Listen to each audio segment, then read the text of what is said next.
Welcome to Tally Lokesh computer training. ఈరోజు మన topic ఏంటంటే ఓచర్ ఎంట్రీ కీస్ అంటే ఏంటి. ఇది ఇప్పటి వరకు మనం చెప్పుకున్న 3 క్లాసెస్ నుంచి చూసినట్లయితే థియరీ చెప్పుకుంటూ వస్తున్నానండి. నెక్స్ట్ చెప్పే క్లాస్ నుంచి మనం టాలీలోకి ఎంటర్ అవుతాము. ఈ థియరీ తెలుసుకోవడం వల్ల మనకు టాలీలో ఎంట్రీస్ని పోస్ట్ చేయడానికి చాలా ఈజీగా ఉంటుంది అనమాట. అందుకోసమే 3 డేస్ నుంచి నేను థియరీ చెప్పుకుంటూ వచ్చాను. రేపటి క్లాస్లో మనం ఏంటంటే కంపెనీ క్రియేషన్ ఎలా చేయాలి, లెడ్జెస్ని ఏ విధంగా క్రియేట్ చేయాలని కూడా చూపించడం జరుగుతుంది. సో అదేవిధంగా ఈ యొక్క ఓచర్ ఎంట్రీ కేసులో F2 అంటే ఏంటి, తర్వాత F5 అంటే ఏంటి, F6 అంటే ఏంటి, F9 అంటే ఏంటి, F4 అంటే ఏంటి, ఓకేనా, F8 అంటే ఏంటి, F7 అంటే ఏంటి, ఈ యొక్క ఓచర్ ఎంట్రీ కేసు గురించి మనం తెలుసుకోవడం వల్ల బాగా ఈజీగా టాలీలో ఎంట్రీస్ని వేస్తూ గుర్తుండడానికి ఛాన్స్ ఉంటుంది. అందుకోసమే వీటి గురించి నేను డిస్కస్ చేస్తున్నాను ఈరోజు టాపిక్లో.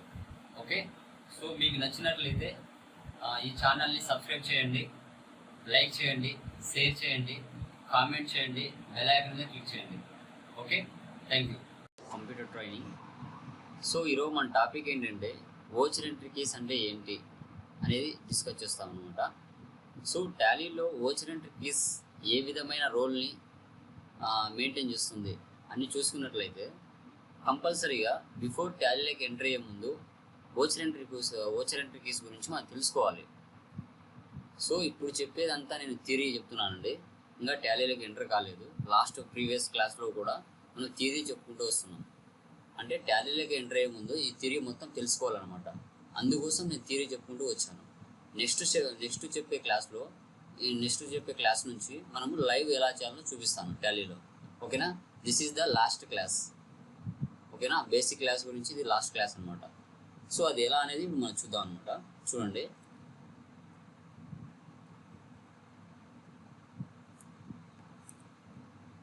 సో ఓచర్ ఎంట్రీ కీస్ అన్నారు.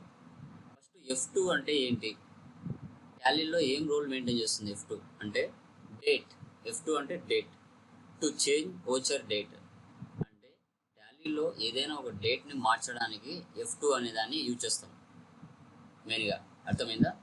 నెక్స్ట్ వన్ F4 అంటే ఏంటి, కాంట్రా మీన్స్ మన బిజినెస్లో ఏదైనా కావచ్చు, ఎలాంటి ట్రాన్సాక్షన్ అయినా కావచ్చు, లైక్ బ్యాంకు సంబంధించిన ట్రాన్సాక్షన్స్. అంటే మనం ఒక బిజినెస్ పెట్టిన తర్వాత కంపల్సరీగా మన బిజినెస్లో కొన్ని ట్రాన్సాక్షన్స్ అనేవి జరుగుతూ ఉంటాయి ప్రతి మంత్లో జరుగుతున్నప్పుడు ప్రతి డేట్ కూడా మనం మార్చాల్సి వస్తుంది. అందుకోసం F2ని యూజ్ చేస్తాం. కాంట్రా ఎందుకు యూజ్ చేస్తామంటే మన దగ్గర డబ్బు ఉన్నప్పుడు అది తీసుకుని వెళ్ళి బ్యాంకులో డిపాజిట్ చేసినా, లేకుంటే బ్యాంకు నుంచి విత్డ్రా చేసుకున్నా, లేకపోతే మనకి 2-3 బ్యాంక్స్లో అకౌంట్ ఉన్నప్పుడు ఒక బ్యాంకు నుంచి ఇంకొక బ్యాంకులోకి ట్రాన్స్ఫర్ చేసుకున్నా, లేకుంటే చిల్లర ఖర్చుల కోసం ఒక 5,000 పక్కకు తీసుకున్నప్పుడు దాన్ని ఒక మంత్లో ఎన్ని విధాలుగా యూజ్ చేసుకొని మిగతా అమౌంట్ ఎంత ఉంది దాన్ని ఏమంటారు, పెట్టి గ్యాస్ అంటారు. లైక్ సో ఇవన్నీ చిల్లర ఖర్చులకు యూజ్ చేస్తారు పెట్టి గ్యాస్ని. ఓకే, క్యాష్ నుంచి పెట్టి గ్యాస్కి మార్చుకున్నా మనము కాంట్రోల్లో వేయాలి ఎంట్రీస్ని. ఓకేనా, దాంట్లో పోస్ట్ చేయాల్సి వస్తుంది. నెక్స్ట్ వన్ F9 అంటే ఏంటి, purchases, cash or credit purchases. మన బిజినెస్లోకి ఏదైనా వస్తువులు కొనినప్పుడు డైరెక్ట్గా క్యాష్ ఇచ్చైనా కొంటాము, లేకుంటే అప్పుకైనా కొంటాము. అలా కొనేటప్పుడు అది ఇన్వెంటరీనా సర్వీసా, ఓకేనా, అది చూసుకోవాలి. సో క్యాష్కైనా కొనవచ్చు, క్రెడిట్కైనా కొనవచ్చు. క్రెడిట్ మీన్స్ నేమ్స్ వస్తాయి. For example purchase from Raju traders, purchase from Meena traders, purchase from Kalyan traders అంటే పర్టికులర్గా పేరు మెన్షన్ చేస్తారు క్రెడిట్ పర్చేజెస్ అంటే. ఓకేనా, అది ఒక వారం తర్వాతనో 2 వారాల తర్వాతనో నెల తర్వాతనో అమౌంట్ ఇవ్వడం జరుగుతుంది అనమాట. ఓకే, దాన్ని పర్చేజెస్ అంటారు. సో ఇక్కడ మనం పర్చేజ్ చేసాం, బాగుంది. నెక్స్ట్ స్టెప్ ఏంటో చూద్దాం.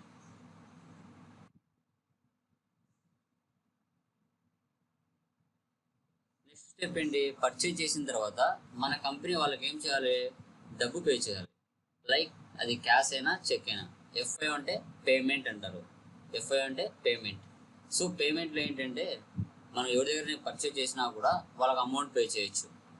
అది కాకుండా ఇంకా పేమెంట్లు ఏమి వస్తాయంటే డైరెక్ట్ ఎక్స్పెన్సెస్, ఇండైరెక్ట్ ఎక్స్పెన్సెస్ అన్నీ వస్తాయి. డైరెక్ట్ ఎక్స్పెన్సెస్ కింద ఏముంటాయి, వేజెస్, ఫ్యాక్టరీ రెంట్, ఇంకా carriage inwards, transport charges, export duty, import duty, godown rent. తర్వాత ఇండైరెక్ట్ ఎక్స్పెన్సెస్లో rent, salary, electricity bill, telephone charges, depreciation, interest and capital. ఇవి ఏ వచ్చినా కూడా మనము ఎఫ్ఐలో పేమెంట్లో వేసుకోవచ్చు. ఓకేనా, అవన్నీ ఎఫ్ఐలో పేమెంట్లో వేయచ్చు అనమాట. పర్చేజ్ చేసిన తర్వాత ఆ వ్యక్తికి మన బిజినెస్ నుంచి డబ్బు పే చేయాలి కాబట్టి అతనికి క్యాష్ అయినా పే చేస్తాం, లేకపోతే చెక్ అయినా పే చేస్తాం. సో ఈ రెండు విధాలుగా ఎఫ్ఐ పేమెంట్ని యూజ్ చేస్తాం. Next F8. F8 అంటే ఏంటి? సేల్స్ అంటే మన దగ్గరికి ఎవరైనా కస్టమర్ వచ్చి అప్పుకైనా కొనినప్పుడు కానీ క్యాష్ కైనా కొనినప్పుడు కానీ మనం ఏ విధంగా ఇస్తాము? కొందరు డైరెక్ట్గా క్యాష్ ఇచ్చి మన దగ్గర వస్తువులు కొనుక్కొని వెళ్తారు. కొందరు ఏం చేస్తారు? అప్పు కొనుక్కొని వెళ్తారు. వాళ్ళు 1 నెల తర్వాతనో 2 నెలల తర్వాతనో 3 నెలల తర్వాతనో ఇస్తారు. క్రెడిట్ అంటే ఏం చెప్పుకున్నాం ఇంతకుముందు? అప్పు. అంటే sales to Ramesh traders, sales to Krishna traders, sales to Khadar traders, అలాంటివి అనమాట. సో వాళ్ళు మనకు కొద్ది రోజుల తర్వాత అమౌంట్ పే చేస్తారు, లేకుంటే డైరెక్ట్ క్యాష్ ఉంటే క్యాష్ ఇచ్చి కొనుక్కొని వెళ్తారు అనమాట. ఓకేనా, దాన్ని F8 అని చెప్పుకుంటాం. సో F8కి ఆపోజిట్ ఏమొస్తుంది? ఇప్పుడు మనము సెకండ్ పార్టీకి సేల్ చేస్తాము. ఆ సెకండ్ పార్టీ మనకి ఏం చేయాలి? నెక్స్ట్ డబ్బు పే చేయాలి. డబ్బు పే చేయాలంటే మన బిజినెస్కి వస్తుందంటే అది మనకి రూల్ ఏమొస్తుందంటే F6 అంటే రిసిప్ట్ అంటారు. సేల్స్కి ఆపోజిట్ రిసిప్ట్, పర్చేజ్కి ఆపోజిట్ పేమెంట్. ఓకేనా, ఇప్పుడు వాళ్ళు డబ్బు పే చేస్తున్నారు కాబట్టి మన బిజినెస్కి డబ్బు వస్తుంది. అది ఎలా? Cash or cheque received. వాళ్ళు క్యాష్ అయినా ఇస్తారు, చెక్ అయినా ఇస్తారు అనమాట. సో దాన్ని F6 అని చెప్పుకుంటాం. నెక్స్ట్ F7 అంటే ఏంటి? Journal means non cash transactions. ఇక్కడ ఏమొస్తుందంటే అసెట్స్ మీద డిప్రిషియేషన్ తీయడం, లేకుంటే పర్చేజ్ చేసిన తర్వాత కొన్ని వస్తువులు సరలేకుంటే పర్చేజ్ రిటర్న్ చేయడం, సేల్ చేసిన తర్వాత కస్టమర్లు కొన్ని వస్తువులు బాగాలని సేల్స్ రిటర్న్ చేయడం, ఇలాంటివి ఏ ఉన్నా కానీ మనకు రివర్స్ వస్తాయన్నమాట. వీటన్నిటిని F7 జర్నల్లో వేసుకోవాల్సి వస్తుంది మెయిన్గా. ఓకే, తర్వాత నెక్స్ట్ చూడండి, ఇక్కడ ఒక డయాగ్రామ్ ఉంది. ఇది మనం చూసుకున్నట్లయితే ఏది ఏ దానికోసం యూజ్ చేస్తాం అనేది మనం ఐడియా పెట్టుకోవాలి. సో పర్చేజ్లో మనకి 2 టైప్స్ ఆఫ్ ట్రాన్సాక్షన్స్ ఉంటాయి. ఒకటి స్టాక్ సంబంధించింది, ఇంకొకటి అసెట్స్ సంబంధించినవి. ఫస్ట్ స్టాక్ సంబంధించి చూసుకున్నాం. ఒకవేళ మన దగ్గర కొన్ని జర్నల్ ఎంట్రీస్ ఉంటాయి. జర్నల్ ఎంట్రీస్ అంటే ఏంటి? Like purchase stock from Raju traders, అది ఒకటి కావచ్చు, లేకుంటే క్యాష్ పర్చేజెస్ కావచ్చు. అంటే ఇక్కడ మనం చూసుకున్నట్లయితే క్యాష్ ఆర్ క్రెడిట్ ఉన్నాయి stock side. Cash or credit అంటే నేమ్స్ వస్తాయి, క్యాష్ అంటే నేమ్స్ రావు. ఓకేనా, అలా అనమాట. అలా ఏ వచ్చినా కూడా మనం ఏం కీ తీసుకోవాలి? F9 అనే కీని మనం తీసుకోవాల్సి వస్తుంది. ఫర్ ఎగ్జాంపుల్ 2 చెప్తాను చూడండి. Stock purchases from Krishna traders అంటే అది క్రెడిట్ జరిగినట్టు అర్థం. తర్వాత పర్చేజెస్ ఫ్రమ్ రాజు ట్రేడర్స్, ఇది కూడా క్రెడిట్ జరిగిందని అర్థం. తర్వాత క్యాష్ పర్చేజెస్, ఇది క్యాష్ జరిగిందని అర్థం. అంటే ఏ విధంగా ట్రాన్సాక్షన్ జరిగినా మనకు స్టాక్ సంబంధించి పరంగా చూసుకున్నట్లయితే అది F9ని తీసుకోవాల్సి వస్తుంది. అర్థమైంది కదా. నెక్స్ట్ అసెట్స్ వైపు చూద్దాం. అసెట్స్ సైడ్లో అసెట్స్ అంటే ఏమేమి వస్తాయంటే computer, land, building, furniture, machinery, car, mobile, ఇలాంటివి ఉన్నా కూడా అసెట్స్ కిందకి వస్తాయి. ఇక్కడ మనకు డిఫరెన్స్ చూసుకున్నట్లయితే క్యాష్ పర్చేజ్ చేసిన, క్రెడిట్ పర్చేజ్ చేసిన డిఫరెన్స్ ఏముందనేది ఇక్కడ ఐడెంటిఫై చేయాలి. ఫర్ ఎగ్జాంపుల్ నేను కొన్ని ఎగ్జాంపుల్ చెప్తాను. Okay, furniture purchases from Krishna traders అన్నాను. అంటే కృష్ణ ట్రేడర్స్ అనే పేరు వచ్చింది కాబట్టి అది మనం ఏమనుకోవాలి? క్రెడిట్కి జరిగిందని ఊహించుకోవాలి. ఓకేనా, అంటే కీ ఏం తీసుకోవాల్సి వస్తుంది? ఇక్కడ F7 వస్తుంది. ఎందుకు F7 వస్తుందంటే అసెట్స్ని అప్పు కొంటే అది F7లో వేసుకోవాలి. ఓకేనా, అది గుర్తుపెట్టుకోవాలి. తర్వాత ఇంకా 2 ఎగ్జాంపుల్స్ చూద్దాం. Computer purchases from Meena traders, ఇది కూడా క్రెడిట్కే జరిగింది కాబట్టి ఇది కూడా F7 తీసుకోవాలి. తర్వాత క్యాష్ సంబంధించి చూద్దాం. ఓకే, తర్వాత మెషినరీ పర్చేజెస్ ఫర్ క్యాష్ అంటే F5 తీసుకోవాలి. అసెట్స్ని క్యాష్ కొంటే F5 తీసుకోవాలి. అసెట్స్ని అప్పు కొంటే F7 తీసుకోవాలి. ఇది గుర్తుపెట్టుకోవాలి. తర్వాత సేల్స్ పరంగా చూద్దాం. ఇక్కడ కూడా సేమ్ అంతే అనమాట. ఇక్కడ 2 టైప్స్ ఉంటాయి, స్టాక్ సంబంధించి, అసెట్స్ సంబంధించి. ఏది ఏ కీ వస్తుందనే చూద్దాం. ఇక్కడ కూడా సేమ్ అంతే. క్యాష్ స్టాక్ సైడ్ చూసుకున్నట్లయితే క్యాష్ ఉంది, క్రెడిట్ ఉంది. ఇక్కడ సేల్స్ అంటే F8 అని ముందుగా మనం చెప్పుకున్నాం. ఓకేనా. అది క్యాష్కి జరిగినా క్రెడిట్ జరిగినా F8 తీసుకోవాల్సి వస్తుంది. లైక్ క్యాష్ సేల్స్ అన్న F8, తర్వాత సేల్స్ టు రాము ట్రేడర్స్ అన్న F8, తర్వాత sales to Kadar traders on credit అన్నా కూడా F8. అంటే ఏవి తీసుకున్నా కూడా మనం F8 తీసుకోవాల్సి వస్తుంది స్టాక్ పరంగా చూసుకున్నట్లయితే. ఒకవేళ అసెట్స్ పరంగా చూసుకున్నట్లయితే క్యాష్కి ఉంటే ఏం తీసుకోవాలి, క్రెడిట్కి ఉంటే ఏం తీసుకోవాలి. ఫర్ ఎగ్జాంపుల్ 2 చూద్దాం.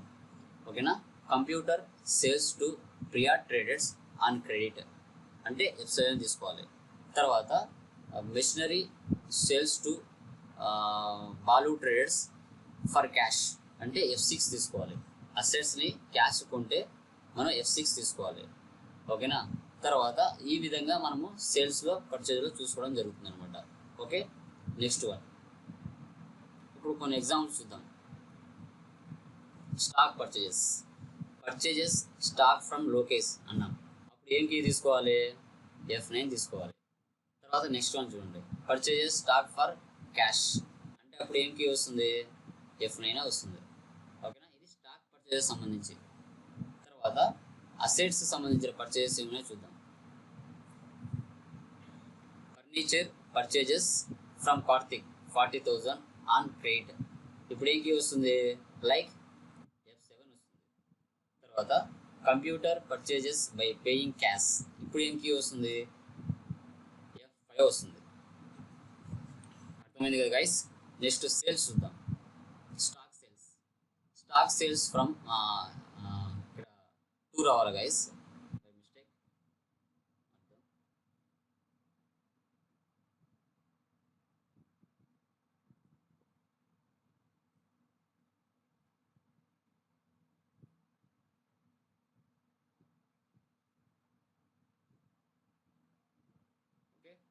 Stock sales to Meena traders. So మనకి F8 వస్తుంది. తర్వాత సేల్స్ ఫర్ క్యాష్ అన్నాడు అంటే ఇప్పుడు ఏం కీ వస్తుంది, ఇక్కడ కూడా F8 వస్తుంది. ఎందుకంటే స్టాక్ సేల్స్ సంబంధించింది కాబట్టి. నెక్స్ట్ అసెట్ సేల్స్ సంబంధించి చూద్దాం.